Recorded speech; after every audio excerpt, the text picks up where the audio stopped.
Azalea Guest House was an antique courtyard-style hotel located at the southernmost edge of New York City.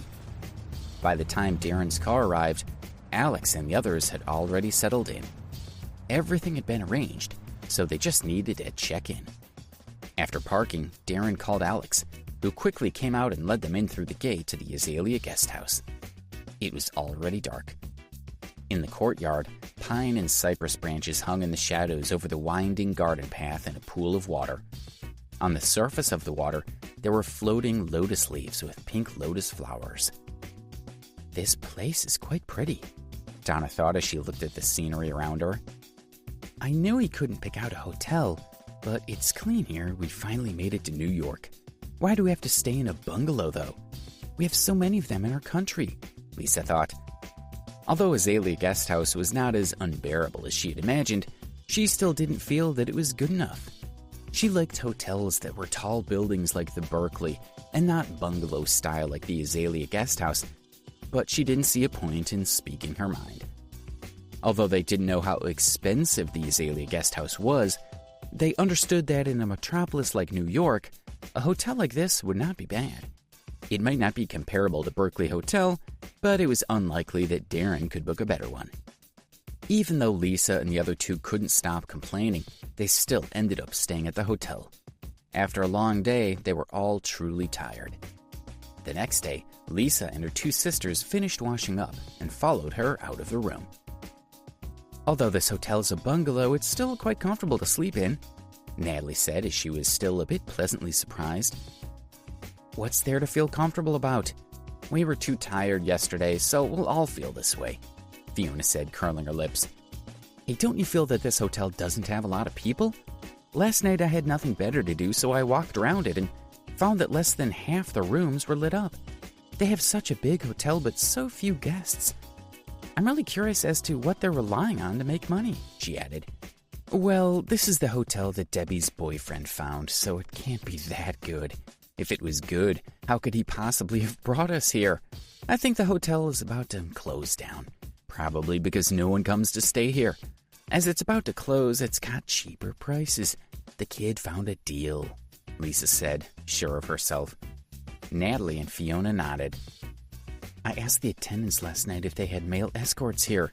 They said no. That really pisses me off," Lisa whispered to them. "Where are we going to find a male escort? Last night I dreamed of that manager Hood at the Sunset Restaurant. If I could get him into my bed, it would be perfect," Natalie said hopefully. "Me too. Manager Hood is too cool," Fiona said with an infatuated look. "You two have such good prospects, but don't worry. If there's a chance in the future, we'll definitely make him our plaything. We'll look for him in the city for the next 2 days, and you two will definitely have fun with him." Lisa's heart was itching as well. "Hello, ladies. Are you on your way to go eat? The dining area of our hotel is next to the courtyard. I'll have the attendants take you there. All the food is free of charge," the receptionist said warmly when she saw Lisa and the others. "No need," Lisa said, tactfully rejecting the receptionist's good intentions. "A restaurant that's about to close down, what could there be that's good to eat? It's free, so it must be cheap food," she thought.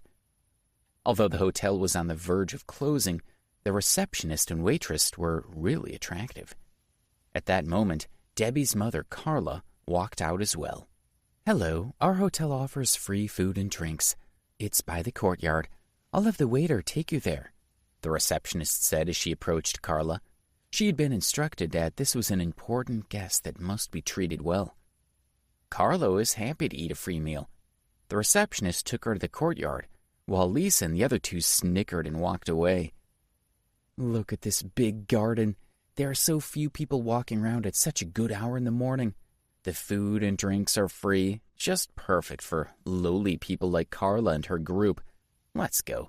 The 3 of us will go to eat at a better place," said Lisa. "Do you think we'll find toast and eggs?" she asked the other two proudly. "Let's go look for some," they chimed. "That's fine.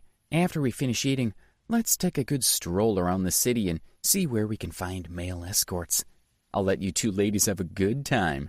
The 3 women laughed as they talked to each other, walking out of the Azalea Guest House. A week passed by quickly. Since Lisa and the others looked down on the Azalea Guest House, they had not eaten a single meal there. They had indeed heard of a place with male escorts. The three of them had gone twice, which cost them over $6,000. Although Lisa's family had little money, if she spent too much this time, it might arouse her husband's suspicions. So she didn't dare to overuse her bank account. That day, they saw Carla again and noticed that her appearance had improved in the past week. She had become much more spirited. The three of them found it quite strange. "Are you going to have breakfast by the courtyard? The food there is delicious," Carla invited them enthusiastically. "Forget it. You're used to eating chicken liver and pickles all day at home, but we feel that the smell is too strong, so we're eating somewhere else." Lisa looked at Carla with disdain, then took Natalie and Fiona out of the Azalea Guest House. After they finished their meal, they began to stroll around and window shop at the shopping malls in the city. By 11:30, their stomachs were growling. "There's a restaurant over there. Let's go eat lunch." Lisa was the richest, so naturally she was the leader of the group of three. They went wherever she wanted to go. As the three of them spoke with each other, they walked toward the nearby restaurant. Lisa had only taken a few steps when she stopped. She saw a woman who looked very familiar. "Joanne?" she called out hesitantly. When the woman in front of her turned around, Lisa was overjoyed. The woman was indeed Joanne Ludlow. Lisa's family owned a pharmaceutical company, and they were currently discussing a partnership with a private hospital in their area. Joanne was the wife of the hospital's CEO. Negotiations had reached a stalemate, so if she could get Joanne's support, then this partnership would not be a problem. "Joanne, it's really you." Lisa quickly walked over to her. "I didn't expect you to be in New York too. What a coincidence." "It's you, Lisa. Where are you going?" Joanne said amiably. Lisa was stuck. She wanted to take advantage of the opportunity to discuss the partnership. Wouldn't it be too cheap if they went to the restaurant she had seen across the street? She came up with an idea and said, "We're going to eat. Joanne, you haven't eaten either. Let's go to the Sunset restaurant. The atmosphere there is pretty good." Lisa remembered a big dinner she'd had at Sunset Restaurant on her first day in New York. "If I hadn't met Joanne today, I wouldn't have remembered that we ate there," she cursed to herself. "Sunset? It's pretty upscale there, and they have such pricey food. I think we should find a place to eat nearby," Joanne said with a smile. She had heard from her New York friends that Sunset was one of the most expensive restaurants in the city. It was not something that ordinary people could afford. Joanne was not confident. "This is even better. If I were to treat her to a meal at Sunset Restaurant, she would look up to me. Even if I asked her for help, she would be too embarrassed to refuse," thought Lisa. "It's all right, Joanne. Don't worry. It's not easy for us to meet in a different city. I'm treating you to a meal. You can't reject me. Let's go," Lisa said. She hailed a taxi and took them all to Sunset. "It's really good here. We ate here recently." As Lisa spoke, she led Joanne into the restaurant. The waiting area was already filled to the brim with more than 10 people in line.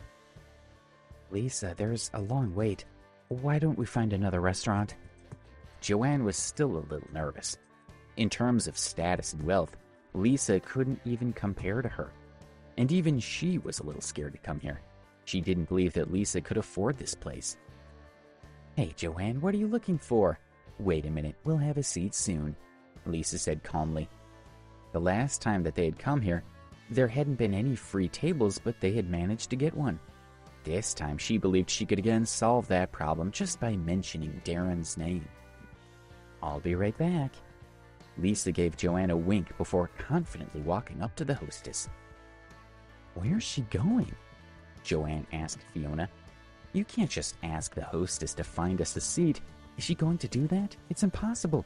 She thinks this is our city. This is going to be a joke." Joanne was very anxious. If she had known Lisa was so brainless, she wouldn't have come with her. "Joanne, don't worry. Other people might not be able to, but Lisa can definitely do it," Fiona confidently said. "Her daughter is dating an important man." and the last time we came here for dinner, we relied on him to get us seats." "Who is her daughter's boyfriend? Is he very powerful?" Joanne asked curiously. "His name is Darren. He's terrific.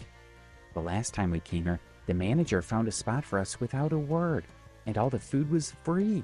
He even offered us a toast with a very exclusive red wine. His attitude is so humble," Natalie said to Joanne. "That's why Lisa will definitely be fine." Please subscribe to the Pocket FM YouTube channel and press the bell icon for instant notification. Check out our channel for more such exciting shows.